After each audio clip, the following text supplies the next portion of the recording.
میں ویسے جب بھی یہ حدیث پڑھتا ہوں پھر عمرو بن عاص کے لیے میرا دل نرم ہو جاتا ہے کہ انہوں نے مرنے سے پہلے اللہ کی طرف رجوع لائے ہیں رضی اللہ تعالیٰ عنہ وعلیہ السلام.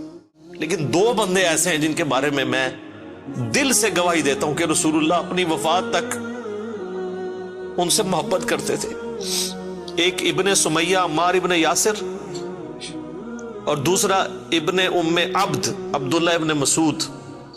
حضرت عمرو بن عاص کہتے ہیں کہ میں نے خود رسول اللہ سے سنا تھا کہ عمار کو باغی جماعت قتل کرے گی اور عمار کا قاتل اور مال لوٹنے والا آگ میں ہے.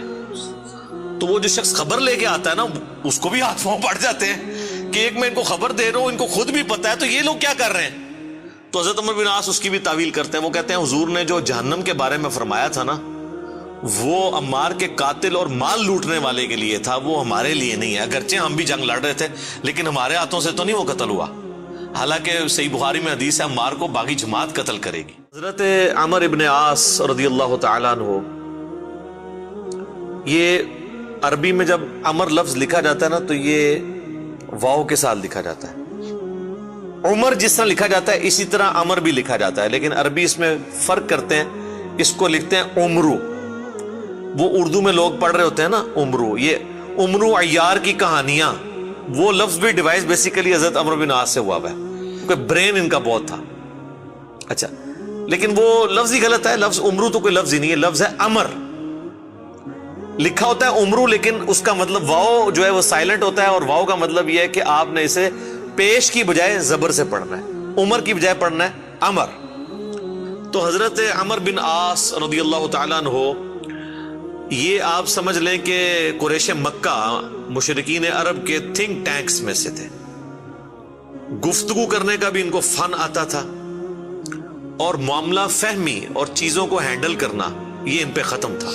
اور ینگ ایج کے اندر اس کا اندازہ آپ اس بات سے لگائیں کہ جب مسلمان ہجرت کر کے نجاشی کے پاس چلے گئے تو مشرکین عرب نے اپنا سفیر بنا کر جس شخص کو بھیجا کہ وہاں پہ جا کے ایک عیسائی بادشاہ سے مقدمہ لڑ سکے اور نعوذ باللہ مسلمانوں کو وہاں سے دوبارہ ملک بدر کروایا جائے، تو جس شخصیت کا انتخاب کیا وہ عمرو بن عاص تھے. اس وقت ظاہر ہے وہ مسلمان نہیں ہوئے تھے.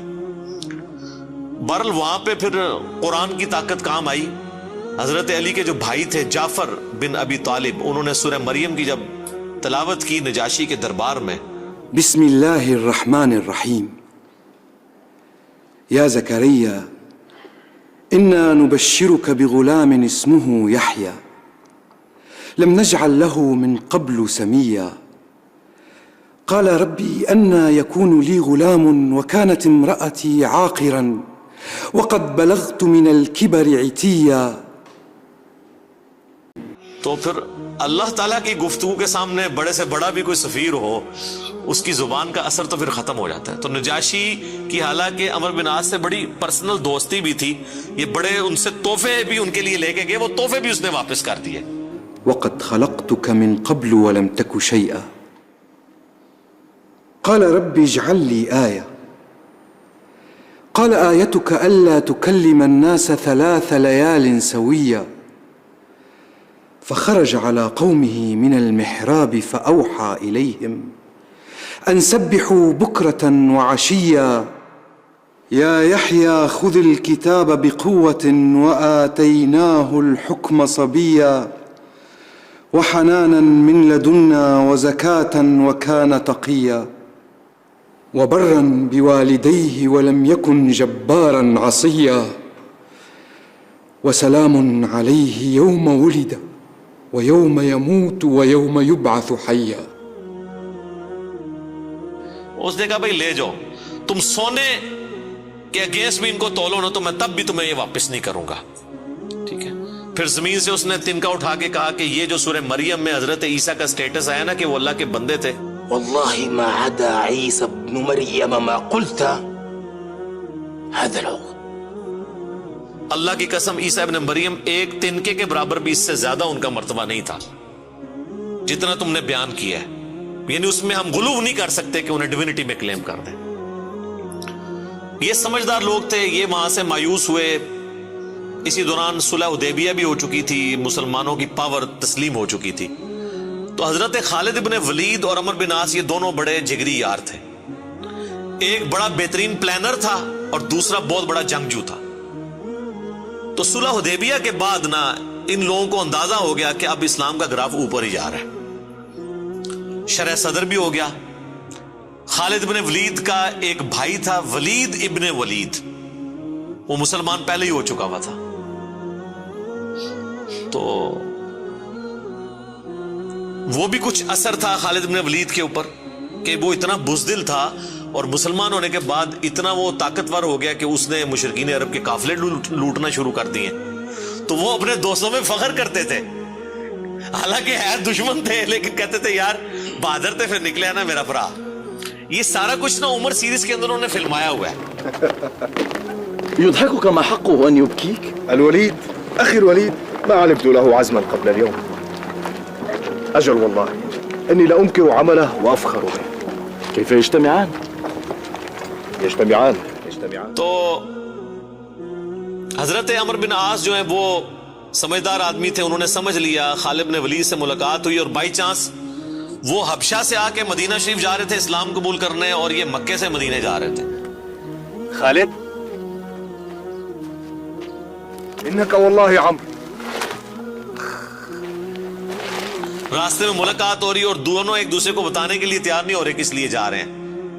لیکن پھر جب گپ شپ ہوئی تو اندازہ ہوا, تو حضرت خالد نے کہا کہ بھئی مجھے لگتا ہے کہ یہ اللہ کے پیغمبر ہیں, اللہ کی ایک غیبی تائید ہے ان کے ساتھ. أجب أنت. ما أخرجك؟ يا أبا عبد الله والله لقد استقام المنسم وإن الرجل لنبي أذهب إليه فأسلم. وذلك الذي أخدمني. تو عمر بن عاص کہتے ہیں کہ مجھے بھی لگتا ہے ایسے. تو پھر کیا ارادہ ہے؟ تو کہتے ہیں ہم ان کی بیعت کر لیتے ہیں, اسلام قبول کر لیں. تو پھر انہوں نے اسلام قبول کیا. پھر نبی علیہ السلام نے ان کے ساتھ بڑی شفقت بھی فرمائی. کئی ایک چھوٹی مہمات کے اوپر بخاری مسلم میں آتا ہے کہ عمر بن عاص کو آپ نے کسی ایک خاص لشکر کا امیر بھی بنا کے بھیجا. اور پھر سیدنا عمر کے دور میں جنگ یرموک کے اندر بھی یہ جو بڑے بڑے چند کمانڈر جو تھے حضرت ابو عبیدہ ابن جرح کے ساتھ, ان میں عمر بن عاص بھی شامل تھے. جنگ یرموک انہوں نے لڑی ہوئی ہے, رومن امپائر کے خلاف جو فیصلہ کن جنگ تھی. اس کے بعد پھر جب مصر کے فتح کرنے کی باری آئی تو مصر کے اوپر تو حضرت عمر بن عاص کو ہی بھیجا تھا حضرت عمر نے. تو یہ فاتح مصر بھی ہیں. سعد ابن ابی وقاص فاتح ایران ہیں اور یہ ہے فاتح مصر. اور جنگ یرموک میں بھی ابو عبیدہ ابن جرح کے ساتھ یہ رہے ہیں رضی اللہ عنہم اجمعین وعلیہم السلام اجمعین. تو یہ ان کی زندگی کے اندر یہ اتار چڑھاؤ والا معاملہ رہا. لیکن پھر وقت گزرنے کے ساتھ پھر بعض اوقات انسان کے اوپر ایسے معاملات زندگی میں آ جاتے ہیں. ہم کیوں بار بار بات کرتے ہیں کہ ربنا لا تزغ قلوبنا بعد اذ هديتنا وهب لنا من لدنك رحمة انك انت الوهاب. آمین. ڈر تو لگا رہنا چاہیے ہر وقت. وہ مشہور حدیث جو بخاری اور مسلم دونوں میں ہے, میں یقین کریں جب بھی وہ حدیث پڑھتا ہوں نہ کانپ اٹھتا ہوں. عقبہ بن عامر کہتے ہیں کہ نبی علیہ السلام نے اپنی وفات سے 1 مہینہ پہلے غزوہ احد کے شہداء کے قبرستان میں جا کے نماز جنازہ پڑھی اور وہیں پر ہمیں خطبہ دیا. اچھا, اس حدیث کے اینڈ پہ بڑے دردناک الفاظ ہیں. عقبہ بن عامر کہتے ہیں یہ آخری دفعہ میں نے نبی علیہ السلام کا دیدار کیا تھا, اس کے بعد میں نے حضور کو کبھی نہیں دیکھا. عقبہ بن عامر کہتے ہیں یہ والا جو خطاب ہوا تھا غزوہ احد کے شہداء کے اوپر, اس میں آپ علیہ السلام نے فرمایا کہ دیکھو مجھے اپنے بعد تم سے یہ خطرہ نہیں ہے کہ تم شرک میں مبتلا ہو جاؤ, مگر مجھے ڈر ہے کہ تم دنیا کے مال میں پھنس جاؤ گے, پھر ایک دوسرے کو قتل کرو گے جس طرح اگلی قوموں نے کیا, اور تم بھی تباہ و برباد ہو جاؤ گے جس طرح اگلے. یہ پچھلے دنوں میری ایک ویڈیو بھی ریکارڈ ہوئی ہے, مجھے تم سے شرک کا خدشہ نہیں. یہ حصہ نکالا ہوا ہے اس میں سے. سر اس حدیث میں جو سوز و گداز تھا وہ آپ کو سمجھ ہی نہیں آیا وہ کیا تھا. بخاری مسلم کے الفاظ ہیں، عقبہ بن عامر کہتے ہیں رسول اللہ ہم سے یوں گفتگو کر رہے تھے جس طرح آپ مردوں اور زندوں دونوں کو الوداع کہہ رہے ہیں، اور آپ فرمایا کہ میں اس وقت بھی اپنا حوض کوثر سامنے دیکھ رہا ہوں، یعنی اللہ تعالیٰ نے آپ کو وہ سب کچھ سامنے دکھا دیا، اور میں تمہارا پیش رو ہوں، میں آگے جا رہا ہوں، تم نے میرے پیچھے آنا ہے، آپ ڈرا رہے تھے۔ تو اور وہی ہوا کہ نبی اسلام کی وفات کے بعد پھر دنیا کی محبت کے غلبے کی وجہ سے بنو امیہ نے جو کام کیے، اور پھر جنگ جمل صفین اور نہروان، یہ ایک دردناک چیز ہے۔ یوٹیوب پہ میری کئی ایک ویڈیوز اس کے اوپر ریکارڈنگ ہے۔ اس حدیث میں بہرحال یہ آپ چیز نوٹ کریں کہ نبی الاسلام نے یہ خطبہ مسجد نبوی میں دینے کی بجائے قبرستان میں کیوں دیا ہے؟ اس کی دو ریزنز تھی۔ اس لیے کہ وہ قبرستان تھا غزوہ احد کے میدان میں، جہاں پر ایک واضح فتح مال غنیمت سمیٹنے کی وجہ سے شکست میں بدل گئی تھی، حالانکہ رسول اللہ موجود تھے، لیکن دنیا کی محبت کے تھوڑے سے غلبے نے رسول اللہ کی موجودگی کی بھی پرواہ نہیں کی اللہ نے، اور فتح کو شکست میں بدل دیا۔ تو آج تو رسول اللہ موجود بھی نہیں ہے، ہمیں آپ کی دعاؤں کا بھی وہ حصہ نہیں ہے جو صحابہ کو نصیب تھا، صلی اللہ علیہ وآلہ وسلم رضی اللہ عنہم اجمعین۔ اور دوسرا نبی الاسلام یہ میسج دینا چاہ رہے تھے کہ غزوہ احد میں وہ لوگ اس قبرستان میں دفن ہیں جنہوں نے محنتیں کی ہیں، اور پھل ملنے سے پہلے ہی وہ اسی فقر کی زندگی میں دنیا سے چلے گئے۔ حضرت حمزہ ابن عبد المطلب نے تو اسلام کا گولڈن پیریڈ نہیں دیکھا نا، ان تو قربانیاں دی ہیں نا۔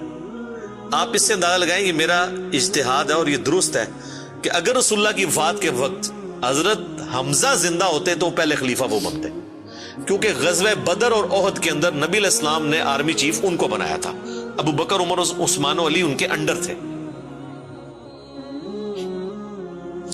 تو حمزہ بن عبد المطلب تو شہید ہوئے احد میں، ان کی لاش کا مسئلہ ہوا۔ نبی علیہ السلام نے یہ بھی میسج دیا کہ یہاں پہ، اور پھر وہاں تو اتنی دردناک حدیثیں ہیں بخاری مسلم میں کہ کفن کے لیے بھی کپڑا نہیں تھا، سر چھپاتے تھے تو پاؤں ننگے ہو جاتے تھے کہ یہ صاحب کے، پھر گھاس ڈال کے ایک قبر میں کئی مردے دفنائے گئے۔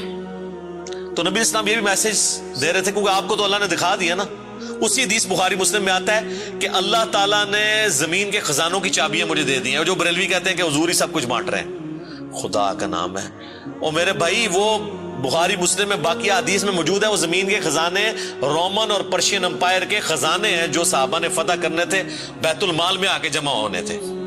یہ تھا اس سے مراد کہ مجھے اللہ تعالیٰ نے عطا فرمائی ہے، مجھے اللہ تعالیٰ نے دکھا دیا کہ میری امت کہاں تک پہنچے گی۔ وہ کئی ایک حدیث آپ کو مشکات کی نا 30 جلد میں نبی الاسلام کے فضائل کے چیپٹر میں وہ مل جائے گی۔ کئی لوگ ہمیں ای میل بھی کر رہے ہوتے ہیں یہ حضور کو جو چابیاں دی گئی ہیں تو پھر اب جس کے پاس چابی ہے اس سے ہی مانگنا چاہیے، وہ یہ تھا، ٹھیک ہے، کہ وہ رومن اور پرشین امپائر کے خزانے مسلمانوں کو ملے۔ تو بہرحال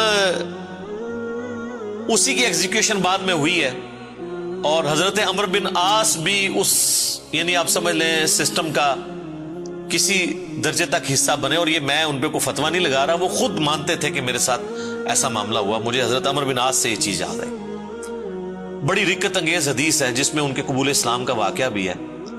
صحیح مسلم میں کتاب الایمان چیپٹر میں شروع ہی میں 321 نمبر حدیث ہے انٹرنیشنل نمبر کے مطابق، اور میرے یہ جو کربلا والا ریسرچ پیپر جس میں نے 200 احادیث جمع کی ہیں اس کے اندر بھی آپ کو مل جائے گی، جنگ صفین کے حوالے سے میں وہ حدیثیں لے کے آیا ہوں۔ صحیح مسلم میں 321 نمبر۔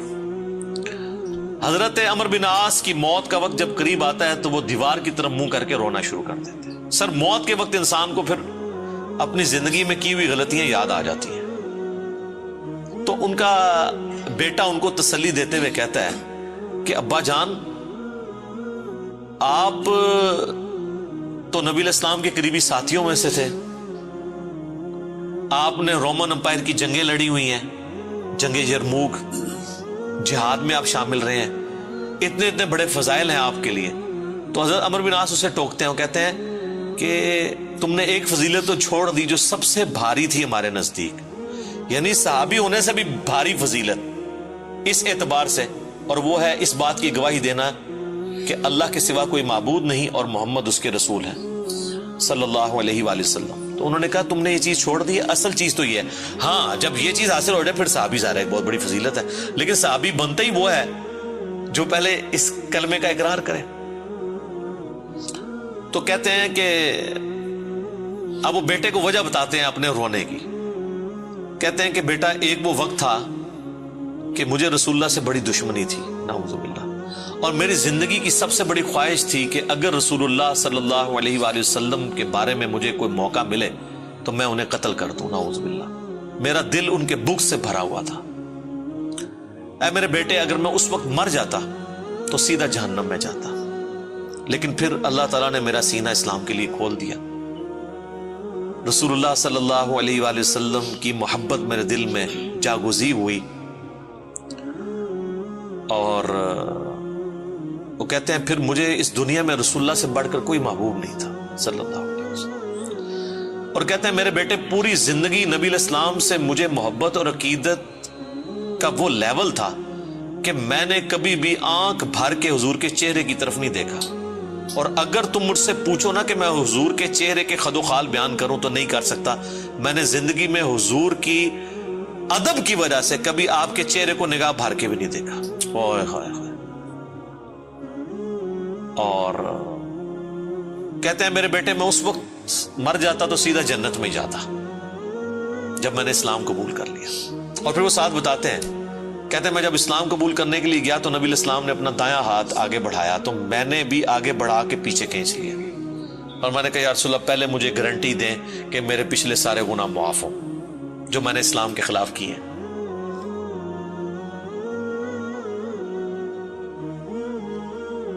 يا رسول الله، أشهد أن لا إله إلا الله وأنك رسول الله، وإني أسألك مثل الذي سأل خالد، فادع لنا صلى الله عليه. تو نبی علیہ السلام نے فرمایا کہ اے عمر، کیا تجھے نہیں پتا کہ اسلام سابقہ کے سارے گناہوں کو معاف کر دیتا ہے؟ مقبول حج سابقہ کے سارے گناہوں کو معاف کر دیتا ہے، اور اللہ کی راہ میں ہجرت کرنا سابقہ کے سارے گناہوں کو معاف کر دیتا ہے. حضور نے میرے گناہوں کی معافی کی گارنٹی لی، میں نے اسلام قبول کیا. اے میرے بچے، اگر میں اس وقت مر جاتا تو سیدھا جنت میں جاتا. لیکن پھر میری زندگی میں ایک تیسرا وقت آیا، پھر مجھ سے وہ کچھ ہوا جو نہیں ہونا چاہیے تھا. یہ حدیث مسند احمد کے اندر بھی موجود ہے، صرف صحیح مسلم میں نہیں ہے. اس میں تو خیر اور بہت سارے الفاظ ہیں، وہ میں بعد میں وہ طریق بیان کرتا ہوں. کہتے ہیں بہرحال پھر مجھ سے جو کچھ ہوا، اب میں اللہ سے امید کرتا ہوں کہ اللہ تعالیٰ مجھے معاف کرے گا، آمین. جب میں مر جاؤں تو میری قبر کے ساتھ، میری لاش کے ساتھ، میت کے ساتھ کوئی آگ نہیں ساتھ لے کر جانی، اور نہ کوئی نوحہ کرنے والی عورت ساتھ لے کے جانی ہے. اور مجھے دفنانے کے بعد میری قبر کے اوپر پانی چھڑک دینا، جس طرح نبی علیہ السلام کی سنت ہے کہ آپ دفنانے کے بعد پانی چھڑکتے تھے. اور اس کے بعد میری قبر پہ اتنی دیر موجود رہنا جتنی دیر ایک اونٹ کو نہر کر کے اس کا گوشت تقسیم کیا جاتا ہے، یعنی کم از کم 2 گھنٹے تک، تاکہ میں اپنی قبر سے مانوس ہوں اور دیکھو میں اللہ کے بھیجے ہوئے فرشتوں کو پھر کیا جواب دیتا ہوں. یعنی اس سے حضرت عمر بن عاص نے یہ بھی عقیدہ دیا کہ اسی زمینی قبر کے اندر حساب و کتاب ہوتا ہے، لیکن اس کو کوئی دیکھ نہیں سکتا. یعنی اگر ایگزیکٹ آپ کیمرہ فٹ کر دیں تو یہ جو کیپٹن عثمانی برزخی گروپ جو لوگ کہتے ہیں نا وہ کہیں اور قبر ہوتی ہے، تو حضرت عمر بن عاص کا یہ عقیدہ نہیں تھا. یہ حدیث ان کے گلے کا کانٹا ہے. جب وہ ہم پیش کرتے ہیں وہ کہتے ہیں عمر بن عاص کا تو ذہنی توازن آخری وقت میں بگڑا ہوا تھا، وہ تو بہکی بہکی باتیں کر رہے تھے، کیونکہ ان کے لیے تو وہ جو بھی باتیں حضرت علی کی فیور میں جائیں وہ بہکی بہکی ان کو لگتی ہیں نا.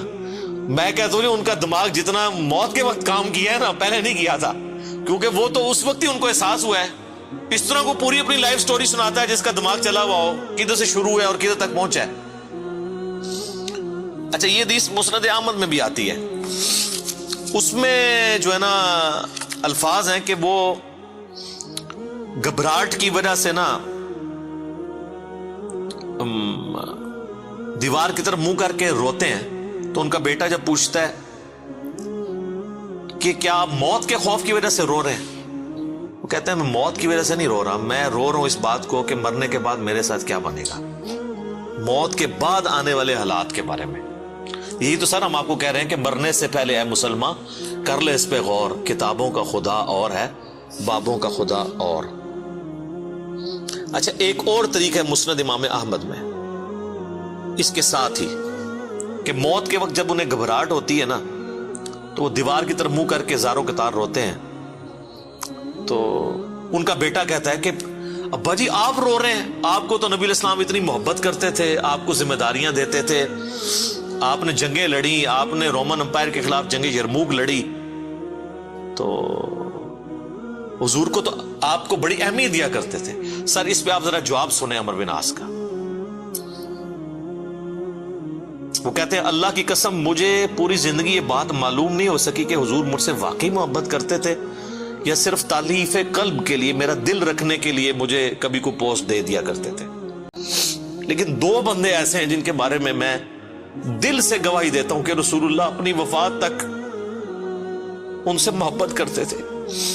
ایک ابن سمیہ عمار ابن یاسر اور دوسرا ابن ام عبد عبداللہ ابن مسعود۔ اب عمار بن یاسر ان کو کیسے بھول سکتا تھا؟ عمار کو تو مارا ہوا تھا انہوں نے صفین کے اندر۔ تو وہ کہہ رہے ہیں کہ حضور مجھ سے محبت کرتے تھے نا، تو مجھے نہیں لگتا کہ وہ اندر سے کرتے تھے یا میرا دل رکھنے کے لیے۔ بعض اوقات بندہ کسی کو oblige بھی کر دیتا ہے نا تعریف قلب کے لیے، لیکن دو بندے ایسے تھے میں کہتا ہوں کہ حضور واقعی ان سے محبت کرتے تھے، ابن سمیہ اور ابن ام عبد۔ پھر عبداللہ بن مسعود کے بارے میں اور عمار بن یاسر کے بارے میں جب انہوں نے یہ بات کی نا تو ان کا بیٹا کہتا ہے کہ پھر انہوں نے دیوار کی طرف منہ کر لیا اور زاروں کے تار رونا شروع کر دیا، اور پھر ساتھ ساتھ یہ بول رہے تھے کہ اے اللہ تو نے ہمیں جن باتوں کا حکم دیا ہم نے وہ کام چھوڑ دیے، اور تو نے ہمیں جن چیزوں سے منع کیا تھا ہم وہ کام کرتے رہے، اب تیری مغفرت کے سوا کوئی چارہ نہیں ہے۔ اور پھر ان کا بیٹا کہتا ہے کہ بس یہی جملے وہ پڑھتے رہے کہ ان کی روح پرواز کر گئی۔ آخری ان کا کلام یہی تھا کہ اللہ جو جن کاموں سے تو نے روکا وہ ہم کرتے رہے، اور جن چیزوں کا تو نے حکم دیا ہم اس کی مخالفت کرتے رہے، تیری مغفرت کے سوا کوئی چارہ نہیں ہے۔ تو اسی حدیث میں الفاظ ہیں کہ وہ جو میں نے بتایا مسند احمد والی جو حدیث ہے کہ میری زندگی میں جو 3 پیریڈ آئے اس میں انہوں نے پھر تیسرا کہا کہ پھر میں حکومتی معاملات میں، بادشاہت کے معاملات میں پڑ گیا۔ صحیح مسلم میں تو ایمبیگوس الفاظ سے، مسند احمد والے طریق میں ہے کہ میں بادشاہت سے جا ملا، یعنی وہ ملوکیت والا وہ جو معاملہ تھا وہ اسی کو ہی رو رہے تھے۔ مسند امام احمد میں ایک حدیث ہے کہ جب عمار بن یاسر کی قتل کی خبر ملی جنگ صفین میں تو ایک شخص آ کے عمر بن عاص کو بتاتا ہے کہ عمار قتل ہو گئے ہیں، تو حضرت عمر بن عاص بلند آواز سے پڑھتے ہیں انا للہ و انا الیہ راجعون، اور وہ بھاگتے ہوئے حضرت معاویہ کے پاس جاتے ہیں اور کہتے ہیں کہ معاویہ تو عمار کو ہماری فوج نے قتل کر دیا، عمار قتل ہو گئے، اور میں نے رسول اللہ سے سنا تھا کہ عمار کو ایک باغی جماعت قتل کرے گی۔ تو حضرت معاویہ بجائے یہ کہ رجوع کرنے کے عمر بن عاص کو کہتے ہیں کہ تو اونٹ کی طرح اپنے پیشاب میں پھسلتا ہے، یعنی تجھے خود یہ اس حدیث کا پتہ ہے اور تو خام خواہ اس کا چرچا کر کے لوگوں کو بتانا چاہ رہا ہے کہ علی حق پہ ہے اور ہم نہ حق ہیں۔ تو ہم نے اس کو مارا ہے، اس کو تو علی نے مارا ہے، نہ علی لاتا اس کو اور نہ وہ جنگ کے اندر قتل ہوتا، یہ تو علی نے لا کے ہمارے نیزوں کے آگے اسے پھینکا ہے، نعوذ باللہ۔ اتنی باطل تعویل کی۔ اور المستدرک الحاکم میں اور باقی کتابوں میں حدیث کی ملتا ہے کہ جب حضرت علی کو اس کی خبر ملی نا تو انہوں نے کہا کہ پھر معاویہ یہ کہنا چاہتا ہے کہ حمزہ کا قاتل رسول اللہ تھے، کہ نہ وہ جنگ احد میں ساتھ لے کے آتے نہ حمزہ قتل ہوتا۔ تو جو شخص جس کی فیور میں قتل ہو رہا ہوتا ہے وہ تو اس کا قاتل نہیں ہوتا، مخالف ہی قاتل ہوتا ہے۔ تو پھر مسند احمد میں ایک اور حدیث ہے کہ عمار کے قتل ہونے کی جب خبر پہنچتی ہے نا تو حضرت عمر بن عاص کہتے ہیں کہ میں نے خود رسول اللہ سے سنا تھا کہ عمار کو باغی جماعت قتل کرے گی اور عمار کا قاتل اور مال لوٹنے والا آگ میں ہے۔ تو وہ جو شخص خبر لے کے آتا ہے نا اس کو بھی ہاتھ پاؤں پڑ جاتے ہیں کہ ایک میں ان کو خبر دے رہا ہوں، ان کو خود بھی پتا ہے، تو یہ لوگ کیا کر رہے ہیں؟ تو حضرت عمر بن عاص اس کی بھی تعویل کرتے ہیں. وہ کہتے ہیں حضور نے جو جہنم کے بارے میں فرمایا تھا نا وہ عمار کے قاتل اور مال لوٹنے والے کے لیے تھا, وہ ہمارے لیے نہیں ہے. اگرچہ ہم بھی جنگ لڑ رہے تھے لیکن ہمارے ہاتھوں سے تو نہیں وہ قتل ہوا. حالانکہ صحیح بخاری میں حدیث ہے عمار کو باغی جماعت قتل کرے گی, اور یہ حدیث میں نے بتایا ان کو پتہ بھی تھی. جماعت کے بارے میں الگ سے, میں نہیں کہتا دوزخ میں جائے گی, اللہ اور بندے کا معاملہ ہے. تو انہوں نے کہا کہ یہ مال لوٹنے والا اور قتل کرنے والے کے بارے میں. اب مسند احمد میں موجود ہے کہ وہ صحابی صلح حدیبیہ کا صحابی تھا, ابو الغادیہ, جس نے عمار کو قتل کیا تھا, اور پوری زندگی میں پھر وہ روتے تھے مجھ سے یہ کیا کام ہوا. تو اس پہ خیر ابن حجر اسقلانی نے بڑی کوشش کی ہے, انہوں نے بحث کی ہے کہ نہیں صلح حدیبیہ کی فضیلت اسے کور کر لے گی, امید ہے کہ وہ جنت میں ہی جائے گا جہنم میں پھیرا لگائے بغیر.